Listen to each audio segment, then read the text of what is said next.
Today we'll talk about how can you enable this sign or know how you can do that on your CallApp. So you just follow these ways, then it's going to work with you.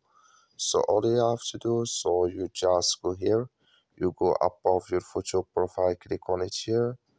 So then it's going to show for you a list like this. Then all you have to do now, you just go above this sign, click on it. So then it's going to take you to this list. It's going to show for you like this. You click here on record it, just click on it.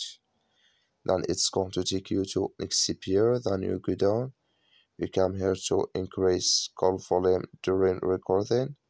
Click in this sign, like you see this color show for us, that's mean increase call volume during recording enable with us now. So that's all you have to do now. I wish you I get it. That's all. Thank you for watching. Don't forget to support us by liking, subscribe.